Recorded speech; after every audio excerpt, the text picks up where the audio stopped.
मैं हिंदू राष्ट्र बनवाऊंगा, मैं मुसलमान हूँ। हिंदू राष्ट्र में और फिर उसके बाद हिंदू राष्ट्र बनाइए, हम आपको बधाई देते हैं। और थोड़ी बहुत हिंदू राष्ट्र से क्या दिक्कत समर्थन की समर्थन की जरूरत पड़ेगी, हम मुसलमान भी आपको समर्थन दे देंगे, लेकिन रिटर्न में लिख के दीजिए कि आप अपने छोटों के साथ भेदभाव नहीं करेंगे। आप 85% हैं, आप नहीं बना पा रहे तो आपकी कमजोरी है ना। मुझे आप अच्छा मुसलमानों को 40% होने दीजिए, हम दिखा देंगे, चलिए खत्म करिए।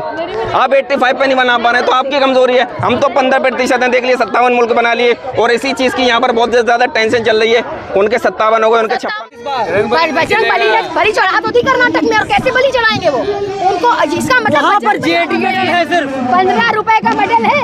उस 15 रुपए की आपको औकात ही नहीं पता है। वो 15 नहीं 15 करोड़ से भी ज्यादा की अहमियत रखता है वो मेडल। तो हौसला है हमारी। बताइए, आप क्या बीजेपी के एंकर है? इतने सवाल आप मुझसे कर रहे हैं, आपको क्या बीजेपी ने पैसे देके भेजे?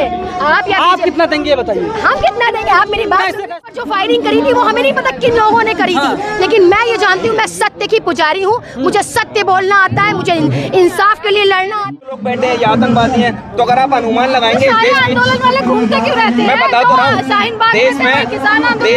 देश में 140 करोड़ की आबादी है।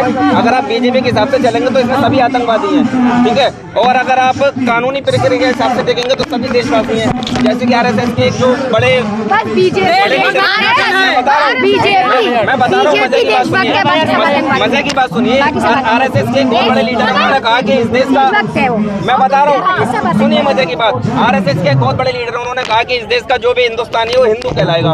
फिर 2 दिन बाद उनका बयान आता है कि इसमें कुछ जिहादी भी हैं। फिर उनके 2 दिन का बयान आता है कुछ आतंकवादी भी हैं। सवाल ये, जो हिंदुस्तानी है वो सनातनी है, सनातनी जिहादी कैसे हो सकता है? उनसे सवाल है। सबसे बड़े देशभक्त है, उन पर आरोप लगा रहे हैं। नहीं, मैं सवाल कर रहा हूँ, आप बताइए, मुझे जवाब दीजिए। जो मुझे भी कहा गया था जब मैंने पहली डिबेट की थी, नेशनल डिबेट, तो मुझसे कहा गया कि आप अपने पूर्वजों से पूछिए आप हिंदू हैं। मैंने कहा मैं आपकी बात से सहमत हूँ। फिर उन्होंने दूसरी डिबेट में मुझे कहा हिंदू है, अरे आतंकवादी है। तो सवाल ये है, हिंदू आतंकवादी कैसे बन जाइए? 47 तक खदेड़ दिए जाएंगे देश से। देखिए मेरी बात, मैं बता रहा हूँ, अगर आप सुनिए, अरे एक मिनट, अगर आप हिंदू देश बनाना चाहते हैं बनाइए, रोका किसने? हम तो 15%, आप 86% हो गए, हिंदू राष्ट्र बना पा रहे, तो आप पे शर्म की बात है। और सुन लीजिए, रही बात हिंदुओं की, जिस दिन भारत हिंदू राष्ट्र बनेगा, में जगह देख लीजिए। पाकिस्तान से मुझे क्या लेना देना सर? हिंदुस्तान, अब हम हिंदुस्तान की बात करना, आप पाकिस्तान जा रहे हैं। लगता है आप नवाज शरीफ के, मुझे लगता है कुछ पैसा ऐसा दे, इन भाई को लिफाफे में पैसा आया पाकिस्तान से, इनकी निगरानी करवाइए। हम हिंदुस्तान की बात कर रहे हैं, ये पाकिस्तान की बात कर रहे हैं। मैं बता रहा हूँ, सुन लीजिए, अगर भारत हिंदू राष्ट्र बनेगा तो मैं उन लोगों से पूछना चाहता हूं जो ये कहते हैं कि हिंदू राष्ट्र बनाएंगे, जो दलित हैं, वाल्मीकि हैं, जवाब दीजिए। गोली पे चढ़ने दिया जाएगा? मंदिर में घुसने दिया जाएगा? बताइए, खाट पे चढ़ने दिया जाएगा? अरे हम तो मुसलमान हैं, हमें क्या दिक्कत है सर? हमारे यहाँ भेदभाव नहीं है, हमारे यहाँ डिस्क्रिमिनेशन नहीं है। आपके यहाँ है, आप अपने समाज को एक करिए। हमारे यहाँ चाहे 1000 रुपये का आदमी हो, चाहे 1 करोड़ का हो, एक ही सब में नमाज पढ़ते हैं। आप अपने एक करिए और फिर उसके बाद हिंदू राष्ट्र बनाइए, हम आपको बधाई देते हैं। और थोड़ी बहुत समर्थन की जरूरत पड़ेगी, हम मुसलमान भी आपको समर्थन दे देंगे, लेकिन रिटर्न में लिख के दीजिए कि आप अपने छोटों के साथ भेदभाव नहीं करेंगे। जो आपने हाथरस में करा, दिन के 3 बजे जलाई, रात को 3 बजे उसको दफना दिया, ये नहीं करेंगे। बोलिए, मैं हिंदू राष्ट्र बनवाऊंगा, मैं मुसलमान हूँ। हिंदू राष्ट्र में ये कहा लिखा गया कि भैया मुसलमानों को बाहर निकाल देंगे। मैंने कब कहा मैडम, मैंने कब कहा कि मुझे बाहर निकालेंगे? मेरे बड़ों ने, मेरे बुजुर्गों ने, मेरे उलमाए किराम ने इस देश के लिए कुर्बानी दी है, काले पानी की सजा पाई है। मैंने तो कहा ही नहीं कि आप मुझे निकालेंगे। मैंने कहा मुस्लिम राष्ट्र बन सकते हैं, हिंदू राष्ट्र नहीं। देखिए मैंने ये कहा आप 86% हैं, आप 85% हैं, आप नहीं बना पा रहे तो आपकी कमजोरी है ना। मुझे आप अच्छा मुसलमानों को 40% होने दीजिए, हम दिखा देंगे, चलिए खत्म करिए। आप 85 पे नहीं बना पा रहे तो आपकी कमजोरी है। हम तो 15% हैं, देख लिए 57 मुल्क बना लिए। और इसी चीज की यहाँ पर बहुत ज्यादा टेंशन चल रही है। उनके 57 हो गए, उनके 56 हो गए। जो हम देखते हैं, जो 300 रुपए दाढ़ी पे आते हैं ना, जो डेली बोलते हैं, उनके 57 हो गए। 500 खरीद कर लाते हैं। अरे हम तो भारत के नागरिक हैं, हमें कौन दाढ़ी देगा? बताइए, दाढ़ी जिनको बोला जा रहा है ना, वो जो सीपी पे मैं देखता हूँ, सीपी पे वो हिंदू शेरनी, कट्टर हिंदू। अबे भैया, कट्टर हिंदू कोई नहीं होता, हिंदू तो धर्म ही नहीं है, सनातन धर्म है। आप हिंदू की बात कहाँ से करते हैं? 625 में मिला हुआ है। किसको? आपको। सर, भारत के नागरिक हैं, हमें खरीदने के लिए आपको पूरा मुल्क खरीदना पड़ेगा, पहले समझ लीजिए। आप योगी जी पर और मोदी जी पर हमला कर रही हैं, आपकी हिम्मत नहीं होती लखनऊ में? आप लखनऊ में तो बीजेपी तारीफ करती हैं, योगी जी तारीफ करती हैं। अच्छा, हम योगी जी अगर अच्छा करेंगे ना तो पागल कुत्ते ने नहीं काटा है कि इंसान तारीफ नहीं करे। अगर आप अच्छा करते तो आपको अच्छा कहा जाएगा, लेकिन जब आप बुरा करते तो आपको सुनना पड़ेगा। एक फायरिंग के बाद आपका रुख बदल गया। मेरे ऊपर जो फायरिंग करी थी वो हमें नहीं पता किन लोगों ने करी थी, लेकिन मैं ये जानती हूँ मैं सत्य की पुजारी हूँ, मुझे सत्य बोलना आता है, मुझे इंसाफ के लिए लड़ना आता है। मैं अहिंसावादी हूँ, हिंसावादी नहीं हूँ। और जो हिंसावादी है ना वो वहाँ बैठे बड़े बड़े भाषण दे रहे हैं और बड़ी बड़ी बातें कर रहे हैं। ये बड़ी बड़ी बातें करने वाले आप जानते क्या है? देश को खोखला कर रहे हैं। यहाँ बिरयानी नहीं मिलने वाली है मैडम। अरे बिरयानी चाहिए भी नहीं किसी को भाई, हम अपना दाल चावल सूखी रोटी में चटनी रोटी में गुजारा कर मिल रहा है, वो भी छोटा। हाँ ठीक है, पानी पी कर जिएंगे, पर इसी आंदोलन में रहेंगे और अपनी बहन को इंसाफ दिला कर जाएंगे। पानी पी कर जिंदा रहेंगे, पर यहीं रहेंगे और कहीं नहीं जाएंगे। लोग कह रहे उस्मा परवीन 2 दिन रहेंगी, चली जाएंगी लखनऊ। फिर बिल्कुल, यहाँ आप मुझे मौजूद देखेंगे। 2 दिन नहीं, आप मुझे सारे दिन यही देखेंगे। आप आता जाता मुझे देखेंगे, लेकिन मैं इस बहन के साथ हमेशा हूँ और रहूंगी, क्योंकि जब तक उसे इंसाफ नहीं मिल जाता। और आपको पता है मेरी ताकत, अभी आप ये ब्रजभूषण ना जानता नहीं है। अभी जब लोग आवाज उठाएंगे ना, जब सोशल मीडिया से एक आवाज उठेगी ना, तब इनको जेल की 4 दीवारी के अंदर होना पड़ेगा। महिला की ताकत आप जानते नहीं। महिला झांसी की रानी का नाम तो सुना होगा ना, जो लक़ब हमें आवाम ने दिया है ना झांसी की रानी का, वो मामूली लक़ब नहीं है। उसी लक़ब से मैं इस बेटी को इंसाफ ना दिला कर गई तो मेरा नाम उस्मा परवीन नहीं। तो झांसी की रानी आप कही जाती हैं, तो सिर्फ आंदोलन से काम चल जाएगा या इसके आगे भी जो आंदोलन है उग्र रूप लेगा? रामलीला मैदान है लखनऊ तक या पटना तक ये आंदोलन जाएगा? देखिए पूरा ये रूप लेगा, ये बड़ा रूप लेगा आंदोलन, और इससे लड़कियों को इंसाफ मिलेगा, उन महिलाओं को इंसाफ मिलेगा। जब मेरा मतलब है जो लड़की, जिस लड़की ने ओलंपिक जीता हो देश के लिए और वो आज रो रही हो आंसुओं से, तो हम आम लड़कियों का क्या होगा? हमारे तो हौसले ही खत्म हो गए। तमाम लोग कह रहे हैं कि आप यहाँ पर चेहरा चमकाने आई हैं। अरे जब भाई, बिल्किस बानो की 11 दोषी छोड़ा गया था, आप घर में बैठ करके चिकन चंगेजी खा रही थी। अच्छा, आपने मेरे ट्वीट नहीं देखे लग रहा है, आपने मेरे इंटरव्यूज नहीं सुने। आप बातें बनाने वाले तो हमेशा बनाएंगे, लेकिन महिला का साथ हमेशा हम देंगे। ये आप बताएं, आपको ये कौन लोग हैं?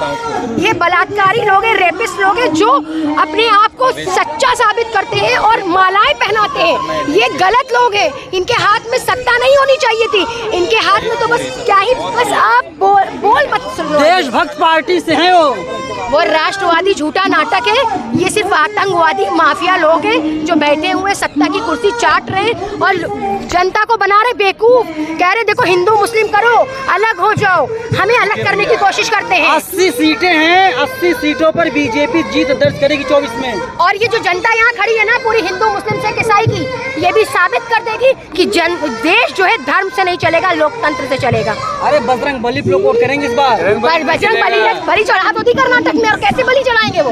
उनको इसका मतलब वहाँ पर जेडीएस की सीटें कम हुई हैं, बीजेपी तो अब आप परसेंटेज उतना ही है। अच्छा ये बताइए, आप क्या बीजेपी के एंकर हैं? इतने सवाल आप मुझसे कर रहे हैं, आपको क्या बीजेपी ने पैसे देके भेजे?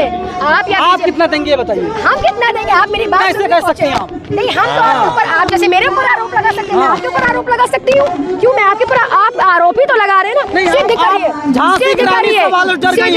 सिद्ध करिए, आरोप सिद्ध करिए। अभी पता है, आपको पता है? नहीं, मैं डरती नहीं। आपको पता है वो जो ब्रजभूषण है, वो उसके ऊपर पोस्टर भी लगी है, तभी वो जेल नहीं जा रहा है। क्यों? क्योंकि इनके सांसद, इनके विधायक सब पाक साफ है, बाकी जितनी जनता है सब बेवकूफ है, सब आरोपी है, विपक्षी पूरा आरोपी है। ये सच्चे हैं और ये अच्छे हैं और बैठे हुए हैं जनता पे। लखनऊ से अकेले आएंगे आप? लखनऊ से अकेले भी आए हैं, टीम भी है। मैं क्यों बताऊँ आपकी मेरी टीम कहाँ छुपी है? मेरी टीम इसी कोने में छुपी हुई है, आप देख लीजिएगा। बहुत दिक्कत हो रही है आजकल नकाब वालों से, बुर्के वाली से। आप इसकी ताकत को जानते नहीं है। आपने अब इस बेटी को जब ये ताकत दिलाएगी ना, तब समझ में आएगी। जब ये बेटी ना, इसको इंसाफ मिलेगा ना, तब इसकी ताकत को आप देख लीजिएगा। तमाम सवाल आपसे हैं। आपने तमाम ये बोला कि यहाँ पर आए हैं, यहीं पर डटी होगी। कब आई है यहाँ पर? पहले तो मैं ये जानना चाहूँ। मैं परसों आई हूँ यहाँ पर। परसों यहाँ पर आई है, यानी कि 25वें दिन यहाँ पर आ रही है। मुझे इतना अगर आप साथ सोशल मीडिया से जब रोई ना साक्षी मलिक, उसके आंसू देखकर मैं यहाँ आई। मुझे रहा नहीं गया। पहले ही दिन से नहीं, आंसू निकल रहे हैं। जब महिलाएं बिल्कुल जब कोई चीज वायरल होती है ना, आप भी यहाँ पे क्यों आई हैं? वायरल हुई तब तो है ना। यहीं पर है। हाँ, तो जब आप दिखाएंगी, अब देखिए गोदी मीडिया का तो भरोसा नहीं, वो 2 मिनट में बिक जाती है, वो बीजेपी के एंकरिंग करती है, दिन रात ठीक है। यहाँ पर। अरे नहीं नहीं नहीं, अगर करी होती ना तो इतनी देर में मैसेज ना पहुंचता।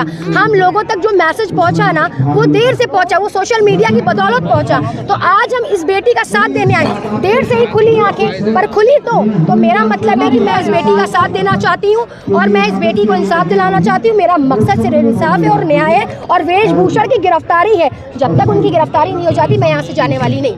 अच्छा, इतना समय लग चुका है, 27 दिन यहाँ पर हो चुके हैं। आपका कहना है कि 27 दिन बाद भी आवाज नहीं उठाई जा रही, तो कौन कौन से भी पैतरे अपनाने बाकी हैं? क्या किस लेवल पर आंदोलन अभी पैतरे महिलाओं के बाकी हैं। अभी पूरी महिला जिस दिन जुट जाएगी ना इस जंतर मंतर पर ना, तो पैर रखने की जगह नहीं होगी। और मैंने महिलाओं को, वो आने वाला आ रहा है धीरे धीरे हर जगह। एक बार बताए, आप एक पत्थर देखा होगा ना, पत्थर उसको रख दीजिए, जब वो पानी गिरता है ना उसमें छेद देर में होता है, तो ऐसे ही ये पत्थर है और ये पिघलेंगे और ये जरूर नमस्तक होंगे, आएंगे और माफी मांगेंगे हमारी बहन से। ब्रजभूषण जी माफी मांगे और अपनी गिरफ्तारी माफी मांगने की जगह वो अपनी बयानबाजी कर रहा है। बयानबाजी तो आपने सुन ली होगी। उनका संरक्षण आप पता कौन है? मोदी सरकार है। मतलब कौन किससे दब रहा है? आपका कहने का हाँ, मतलब क्या है? बिल्कुल बिल्कुल।